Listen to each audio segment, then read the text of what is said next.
we still have to live our lives. And it's not just about the destination, it's about the journey, it's about the process along the way. And it's about creating systems and processes and habits that help support you on the way to the destination and to the goal.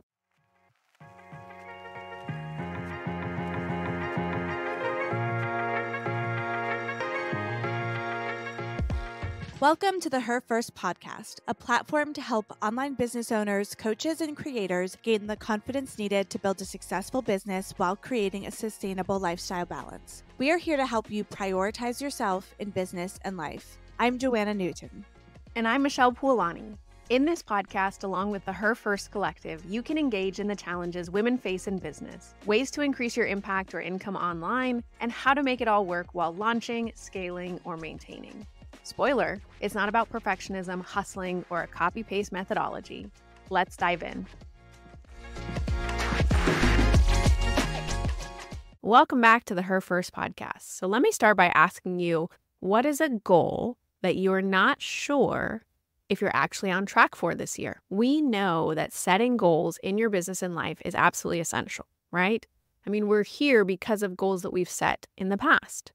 But it's equally as important to think about the goal stepping or the milestones that you have along the way in order to achieve those goals.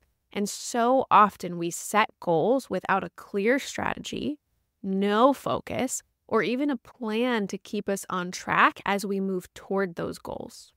Typically, we set them and we just assume that that's enough. We'll figure it out as we go, or we'll just take the steps necessary along the way by chance. But somehow we've done this in the past and it hasn't worked. So even though after years of following the same approach, we haven't changed anything, we commit to New Year's resolutions and expect all to just go seamlessly. But over 90% of resolutions fail by February.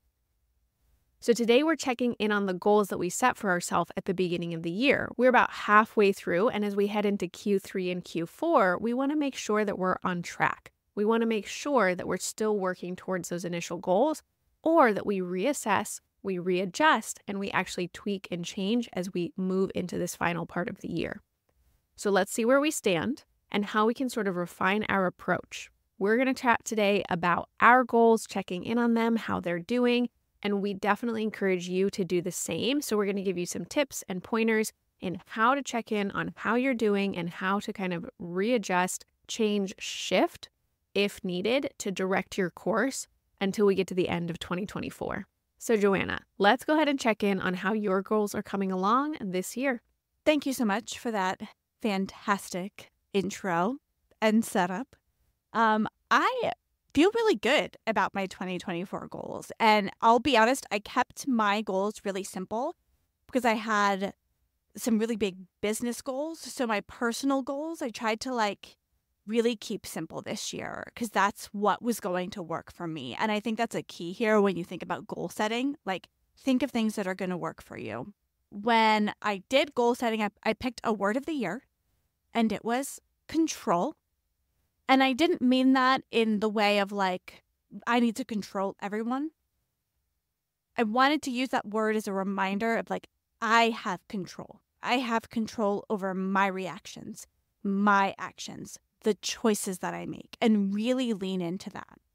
One of the reasons that word was really important to me is honestly because of sort of my past experience with religion. Not to get way too deep and weird on this episode, but one of the big things in my growing up was this idea is that you relinquish all control over your life to God.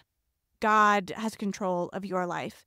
And I really wanted to take this year to recognize that I actually have control of my fate, of my choices, of my reactions, of how I live my life. And I really feel like I'm starting to embody that.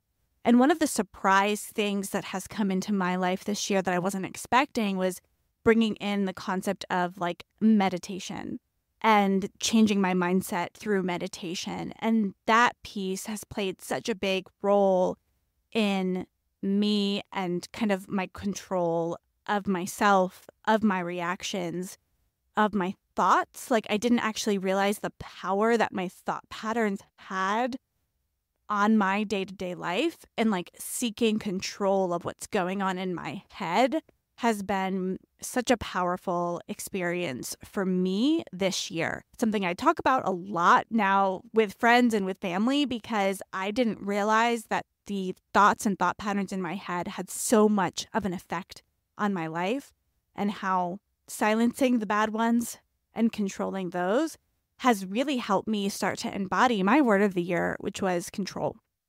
Another big goal of mine was to just really get a handle on my health. I think if you listened to our goal setting one, I talked about how I have an autoimmune disease.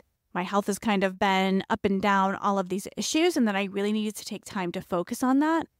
And I've done so much in terms of my lifestyle changes, my medication, and I've really figured out a lot of things. I have an autoimmune disease. Maybe I won't have it forever, but my goal here is to figure out how to live with it, how to not have bad symptoms, have it not hurt my life, have it not be dangerous for me. And I finally can say I'm in a place where like it's kind of stable. I'm stable, and that was not something I could have said a year ago. I was actually like floundering and crashing a year ago. So that's super huge. One of my other goals was to grow a personal brand and to start working on my personal brand. This podcast is an extension of that. My own social media is an extension of that.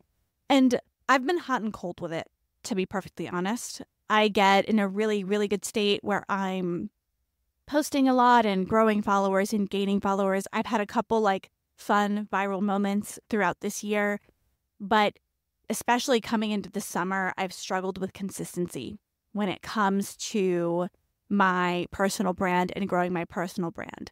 What is cool is I feel like I've solidified ideas around what I should be posting, the content I want to do, the future offers that I'll create around my personal brand. Like I've solidified a lot of things, but I haven't quite cracked the code to growth and consistency in my personal brand. But that's something that I'm going to continue working on throughout the year. And the summer's a really tough time for me because my daughter's home, like things are a little bit crazy, but something I'm going to refocus on in September of really kind of finishing out the year strong when it comes to growth of my personal brand. A big fun thing, one of my goals was for Millennial to Marketer to launch digital products, and our first digital product is done. So we're starting promotional plans and ads and like all kinds of things to grow that, but we did it, which is super exciting. The bones are there, and now we're ready to start figuring out how to sell it and monetize it, and then eventually make the next digital product. So that's super, super exciting. The other really fun thing is when we did our episode about goal setting, I was like, hey, I want to do goal setting with my family. So we sat down, we went and got coffee, we got our notebooks, me, my husband, and daughter all kind of did some fun goal setting together. And my daughter's goal was to go roller skating. Her 2024 goal was like, I want to go roller skating. And the cutest thing about this is I forgot about it. So like we wrote it down, it was our goal, and I forgot about it. And a couple months ago, she's like, Mommy, we never did my goal. And I was like, what was your goal? She's like, we have to go roller skating. That is my goal for this year. And we went roller skating. So we found a place, we went roller skating. It was fun. We need to go back because it was a blast. But the point here is I think sometimes we think of goals as they have to be something that like greatly moves you forward, make more money, get more sales, exercise, eat right. I love that she included like a fun experiential kind of goal. Like, let's go roller skating. That's my goal for 2024. It was so fun, and we had so much fun doing it. What a beautiful recap. And I love that there were so many facets to it, right? Because we as human beings often think in silos, and we consider goals just to be like, okay, what am I working on my business? All I've got to focus on is my business, and I'm just going to focus on work. But what about relationships? What about fun? What about play? What about health? What about the rest of you that makes up you as an entire person? It's like we've got to consider all of those facets, because even if we're in a period of time where we're working towards our goals and we're putting in maybe more time and energy than we have at other periods, we still have to live our lives. And it's not just about the destination, it's about the journey, it's about the process along the way, and it's about creating systems and processes and habits that help support you on the way to the destination and to the goal. So I love that our reflection is a little bit less in terms of like, okay, here are the big numbers that we've seen, or here are the successes when it comes to numbers and metrics, but really like, how are we setting ourselves up? And that's what's really important, coming from my health coaching background and coaching background, in goals in the first place. And when we get into and we talk about how to check in on your goals as we kind of wrap up the episode towards the end, is knowing that part of the process is creating steps, creating milestones, creating systems, habits, and processes that help you accomplish the goals, and not getting so married to and invested in the outcome. Noting that Olympians, if they're solely focused on winning the gold, they can go through a huge depression after they reach that gold. Because instead of making it about the passion, about the excellence of what it is that they do on a daily basis, of their exercises, the way that they show up, the joy of actually doing the thing that they're competing in, they've made it all about this thing that they literally have put on a pedestal. And when they accomplish that goal, it's incredibly deflating, because now what do I do with myself? But if instead you set the goal as a height that you're reaching toward, but you focus most of your work on creating the systems and the steps and the milestones along the way, and that is the point of excellence, that is the way in which you're showing up, and that is your life, when you treat it like that, it becomes completely different. So, quick recap of my goals, where I'm at, kind of assessing that, and then we'll take you through how to assess and check in on your goals, tweak, adjust, or shift as we head into the final part of the year. So for me, my word of the year was focus. And I think that I've really taken this to heart. Now, I will say the first 6 months of the year was about almost eliminating. Like, we have an episode on decluttering and going through a digital declutter and kind of detox at the end of last year, or whenever you're going through a transition. And although I did that prior to moving into 2024, this has still been a year of like elimination. And with my word of focus, I've been able to look at my schedule, look at the way that I'm investing my time, the tasks that I'm focusing on, the output that I have, and realizing I'm distracted. I'm going in all of these different directions. Even if it's the same topic, I have a meeting here, I have a recording here, I film content there, I get back to people here, admin is here, and it was just kind of all over the place. And so I've really realized that how I create my schedule through the week, how I invest my time and my energy, has a lot to do with the output of what I'm seeing and the results that I'm getting.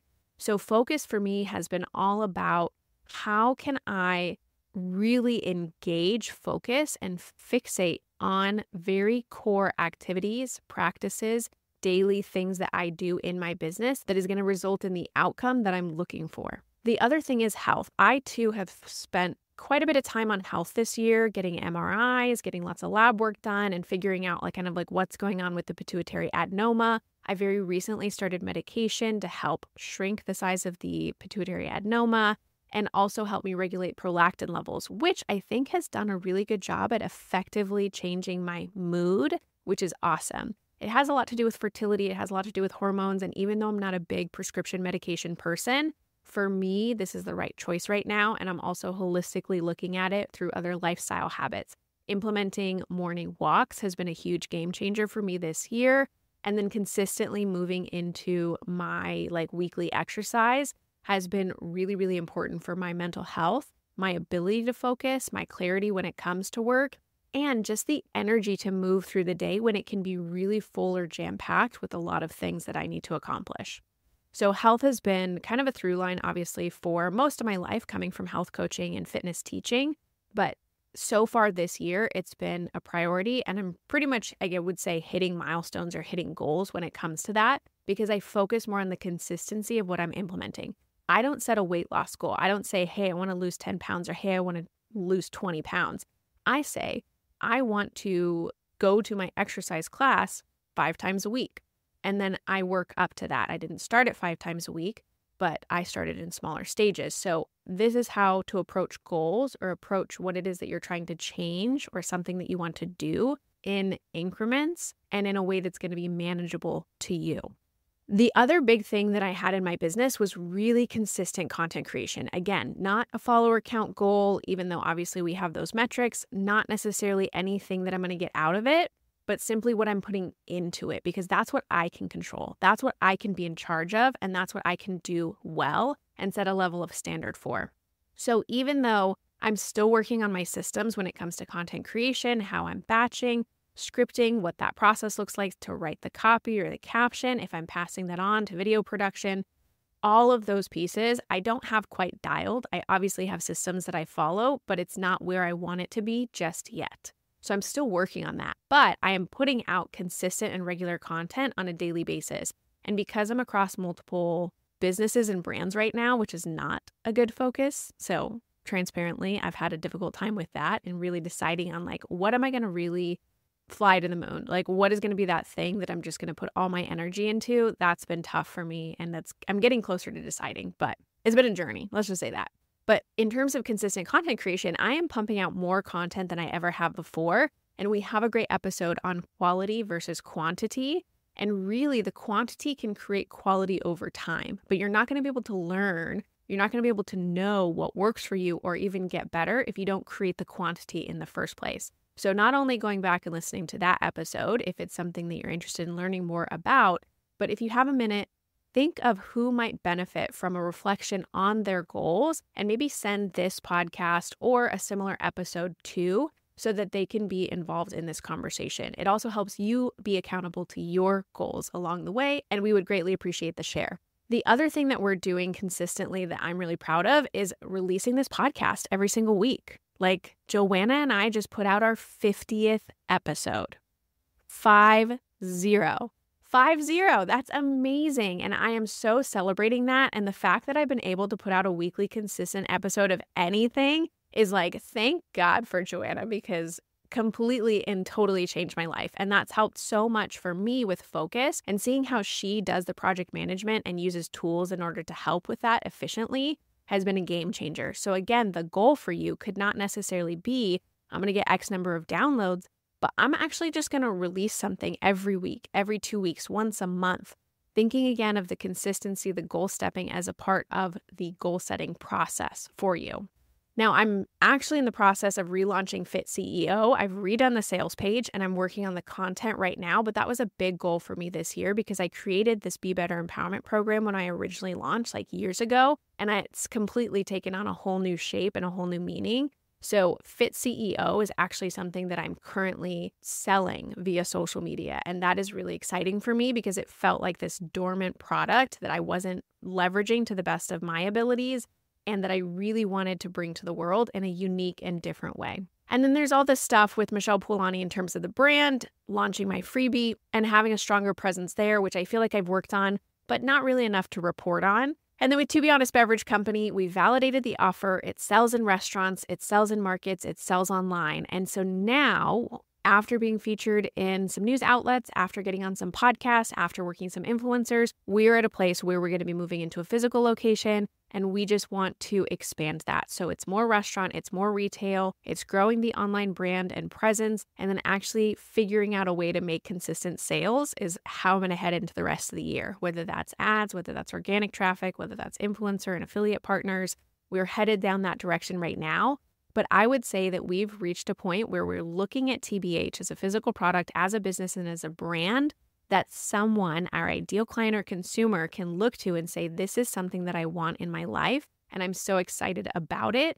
And we know that it sells, we know that it works, and we've got the kind of basic systems in place. So now it's like, okay, how can we now double down on this? How can we expand it? How can we scale? How can we bring on the team members in order to make this successful and find the funding in order to do so? So that is my update. Tried to get it all out as quickly as possible. But exciting things always in the works. And I'm looking forward to the rest of this year, feeling like the first 6 months were a really healthy foundation. Did I reach my engagement goals? Did I reach my follower count goals? Did I reach my financial goals? Absolutely not.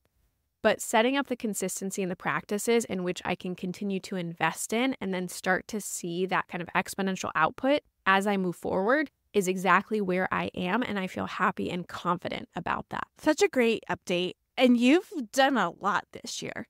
and have accomplished so many things. And I think it's really easy to like look back and be like, I didn't do enough. I didn't do all the things, but you did all the things, it sounds like, to be honest. No pun intended. You just did so much. And I think one of the things when it comes to goal settings, actually two things when it comes to goal settings. One, you probably shouldn't be reaching all of your goals. If your goals are super easy to hit all of them every year, you might not be pushing yourself enough to achieve those things. You know, we set a goal for monthly sales for Millennial. We're not hitting it every single month, but we're tracking ahead of last year. And it's okay that we're not hitting it. Then we're saying, okay, how are we going to hit it this month? How are we going to hit it next month? And we're figuring it out. If we didn't push ourselves to achieve more than we can, then the next year we can't achieve more, right? I think there's this idea that we need to feel bad or ashamed or any of those things because we haven't hit our goals. No, that's not necessarily the point. Of the goals are supposed to be a stretch, something we reach for, something that pushes us forward. So whether or not you had a successful year, but however you want to define success, are you in a better place than you were the previous year, the previous month, the previous quarter, right? Are you pushing forward versus saying, oh no, I didn't hit my goal. I'm a failure, so I'm going to stop. Like that is what you don't want goals to do. So if you're assessing your goals and thinking, I am nowhere near where I want to be, that is okay. We're arbitrarily talking about this somewhat in the middle of the year. You can be doing this and resetting and rethinking about this at any time. We really have the opportunity to check in on goals whenever it works for us. And it's so true. Like, it's not about whether you reach the goal or not and having shame, embarrassment, or kind of like that sense of guilt come up. It's about recognizing neutrally, like, oh, I set that goal. I haven't reached it yet. How come? Get curious. Why is that the case? Is it my systems? Is it my schedule? Is it my daily activities? Is it because that goal wasn't aligned with me in the first place? Is it because I have a different focus now? Is it because I've shifted or things have changed? So it's just about creating awareness around where you are, what you're doing, and where you're headed so that you can, again, reorient, reassess, and live your life in a more intentional way. So if you're sitting down to look at your goals and reassess, we're going to just kind of talk through a way you can think about doing it. And the first thing that you want to do is review your goals. Hopefully you wrote them down somewhere that you remember where they are. If you don't, try to remember and write them down again.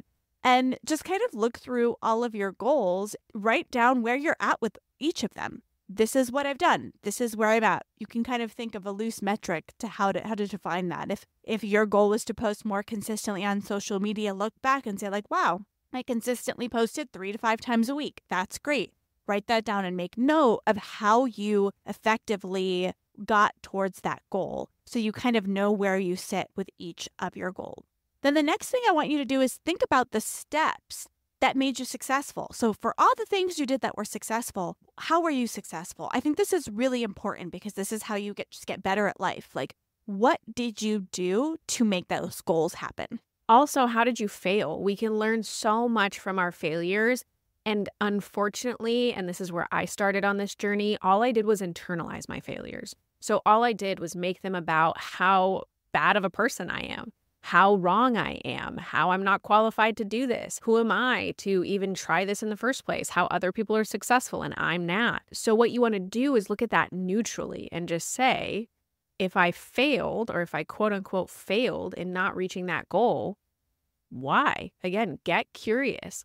But also just look at that as a lesson and an opportunity for you to change that in the future, to adjust, to do something different. Like, failures are so much a part of our success. And every single person who has reached anything that you envy, that you're jealous of, or that you look up to from a mentorship or a model perspective, they failed a lot more times than you did and in a lot bigger ways to get to where they are. So realize that failures are part of that process. And as you're moving towards your goals and as you're working through this, you're going to fail.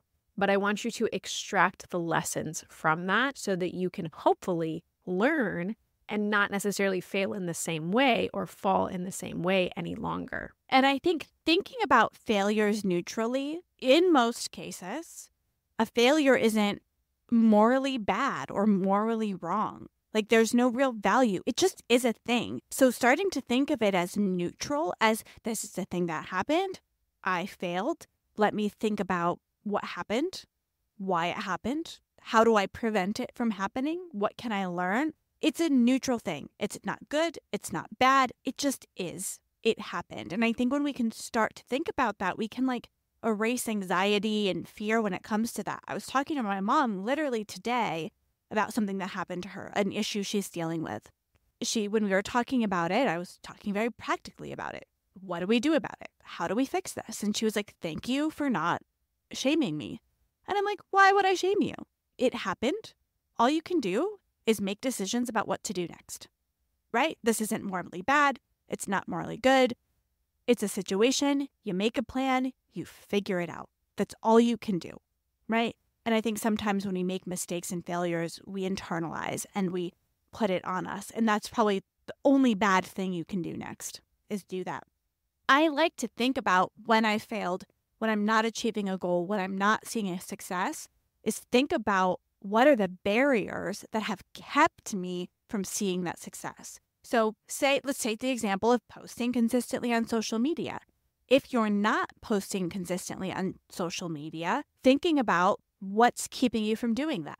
Maybe you need maybe it's simply if I'm not doing it because I can only post at night and it's too dark and the photos are bad, maybe you just need to buy a light, right? Maybe the problem is something simple like buying a light. Say it's I'm great at batch, I film everything, I edit it, and then I don't ever post it. And while I'm not a big fan of scheduling tools, I will say, if getting a scheduling tool is going to get you posting on social media, maybe you get yourself a scheduling tool, right? Think about the barrier that you have that's keeping you from achieving that goal and find a solution for that. Maybe you have too many goals, right? Maybe you realize my barrier is you were talking about your focus is too split.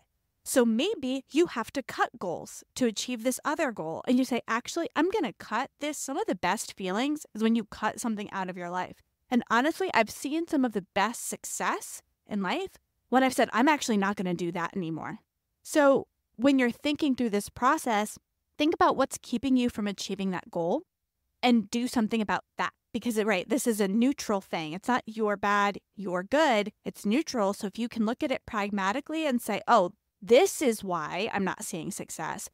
Let me try fixing that thing and see what happens next. Identifying those things that are getting in your way. And it's so true. Oh my gosh, when you start eliminating things, even if they're things that are somewhat satisfying or that are a great opportunity or that are kind of pulling you I should be doing this. When you can actually clear the schedule, when you can actually clear what's in your mind and give yourself the freedom to focus and to actually choose intentionally what it is you're doing, oh my gosh, it's so powerful. And oh my gosh, you will feel so empowered and so joyful in what it is that you're actually then putting that attention on instead of feeling scattered and pulled in all these different directions. We hear that word overwhelm so frequently, especially in the digital landscape, because there's so many different directions you can go. We know it. We know there are all these different ways that you can drive traffic. We know that there are all these different ways that you can capture leads. We know that there are all these different products and programs in which you can deliver your expertise, your skill, your passion. But it doesn't mean that you're going to do all of them at the same time because you're not going to end up doing them very well.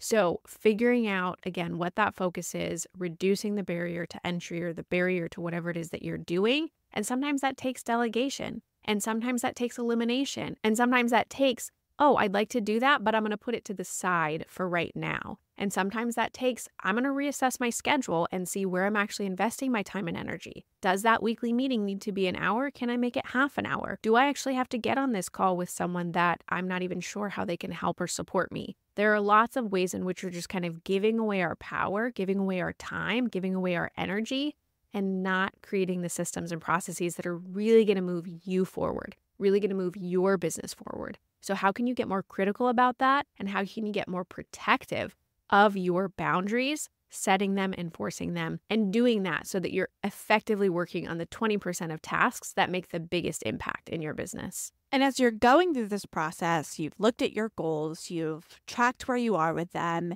you've thought about your successes, how you got there, why you're successful, you've thought about where you failed, why that's happened from a neutral point of view. You then look at the barriers, what's keeping you from seeing success on the goals you're not seeing success on, now is a great time to reset if you need to.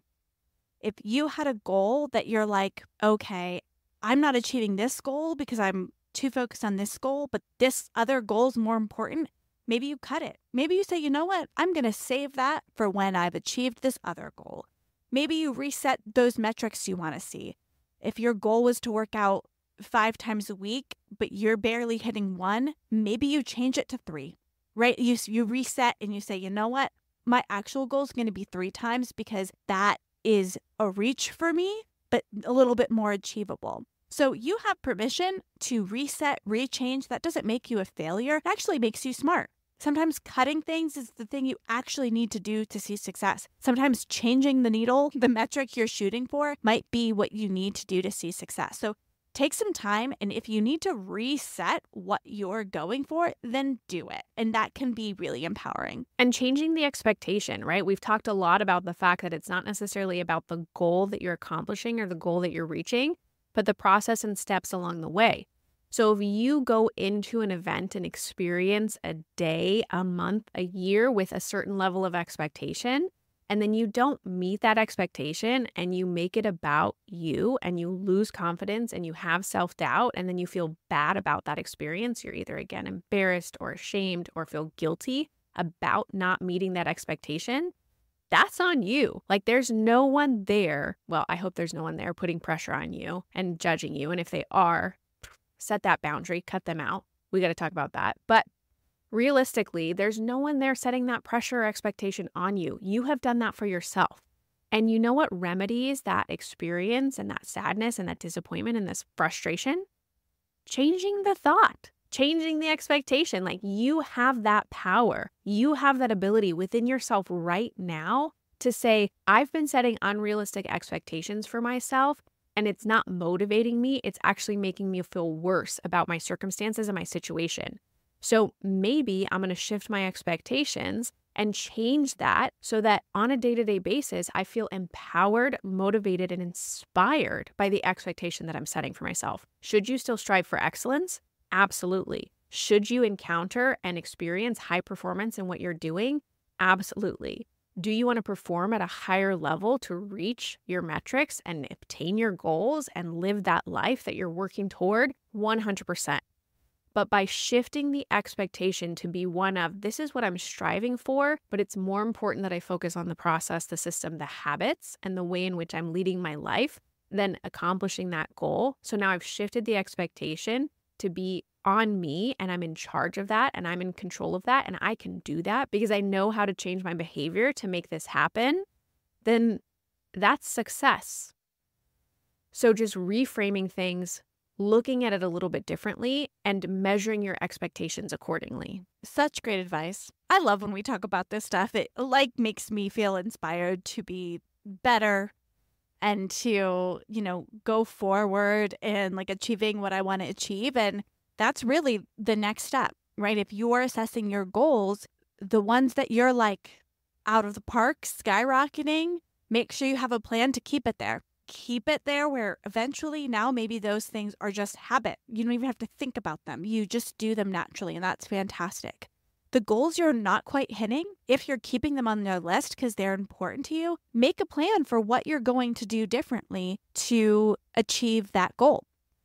We had a podcast episode with Diane Gayhart who was talking about her TED Talk that she did about habits and growing habits. And she has people start with 5 minutes a day, right? So maybe if your goal was to write a book and you haven't written a book and you haven't made a plan, maybe you just start by saying, hey, I'm going to spend the first 5 minutes of every day writing that book. So you've made a plan. You have a way you're going to act differently to achieve your goal. If you don't make a plan and you just say, oh, I'm going to do better with that goal, that's likely not going to help you do better with that goal. Just saying, I will do better will likely not make a difference. But if you make an achievable thing that you could start the next day, I wanted to write a book. I'm not doing that. So I'm just going to say 5 minutes tomorrow. I'm going to work on that book, even if it's just for 5 minutes. You're making a plan to see better success on that goal. Having the plan just puts this nice little wonderful bow on it. But remember that the plan might not go according to plan, and that's okay. You can readjust, you can shift the plan. And I love this phrasing of it. It's Mimi Bouchard. She does Superhuman. It's an app that focuses on affirmations and ways of thinking. They're kind of like meditations, but they're a little bit more inspired than that. I highly suggest checking it out if you like those kinds of things. But she uses the term bounce back rate. And it's something similar to what I have always practiced and preach in my programs, is that your ability to plan for failure and then your ability to get back up after something has happened is the most important thing you can do. It alleviates that downtime, that sense of like, oh, I'm not doing anything now, or I'm going to get stuck in this vicious cycle of avoiding or procrastinating, because you essentially give yourself permission to falter. You have a plan, you have a strategy. Things aren't always going to go according to how you envision them happening. But knowing that that is the case, I mean, as a business owner, as a founder, especially of this physical product business, and looking for funding and pitching and putting myself out there, I have to think of the worst case scenario. I have to say, if I'm going to get $100,000 for someone, if I'm going to get multi-millions of dollars from someone in order to invest in this business, I have to plan for the worst case scenario, and I need to be able to adjust and pivot and be able to evolve with the changes that are going to happen from an economical perspective, from a societal perspective, from a cultural perspective, and adjust accordingly in my business. So you as a creator, you as a business owner, you as a coach or consultant has the ability to do that. Yes, create the plan, but know that things will change, things will shift, and give yourself permission to evolve and grow with that. Know that it'll happen, and it'll allow you to bounce back a lot faster and get back to your momentum, get back to your motivation, get back to your inspiration, get back to your output so much quicker, which then will help you accomplish that goal that you're reaching toward or for in the first place. Thank you so much for tuning in, and we'll see you next time. Thanks for tuning in. Find the link in the show notes to join us in the Her First Collective, a free Facebook group to discuss the podcast, ask questions of our guest experts, and network with a group of female entrepreneurs who value collaboration over competition. Please subscribe, share, leave a review, and be sure to catch our next episode. What is one thing you can do today to prioritize you in business and life?